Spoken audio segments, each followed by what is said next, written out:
ইরানের বন্দরগুলোতে যুক্তরাষ্ট্রের চলমান কঠোর নৌ অবরোধের অংশ হিসেবে এবার ইরানের পতাকাবাহী একটি তেলের ট্যাঙ্কার জব্দ করেছে মার্কিন নৌবাহিনী।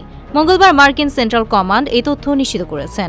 সেন্টকম জানায় তাদের guided missile destroyer USS Rafael Peralta মাঝ সমুদ্রে এক বিশেষ অভিযান চালিয়ে এমটি স্ট্রিম নামের তেলের ট্যাঙ্কারটিকে থামিয়ে দেয় এবং নিজেদের নিয়ন্ত্রণ নেয়। জীবন অবাক না করলে কে করবে? 28% মিল্ক ফ্যাটের অবাক করার সাথে ফ্রেশ মিল্ক পাউডার। জীবন অবাক করুক প্রতিদিন। মার্কিন বাহিনীর দাবি, ট্যাঙ্কারটি আন্তর্জাতিক অবরোধ অমান্য করে সুকৌশলে ইরানের একটি বন্দরে প্রবেশের চেষ্টা করছিল।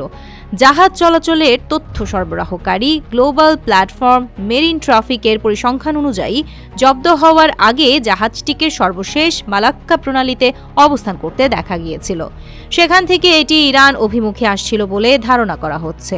মাঝ সমুদ্রে ইরান সংশ্লিষ্ট তেলের ট্যাঙ্কার এভাবে আটকে দেওয়ার ঘটনাকে এর আগেও আন্তর্জাতিক জলদস্যুতা ও সশস্ত্র ডাকাতি হিসেবে আখ্যায়িত করেছে ইরানের পররাষ্ট্র মন্ত্রণালয়।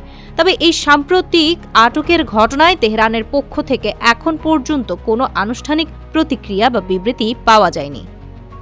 Tanzila Twinkle, face the people.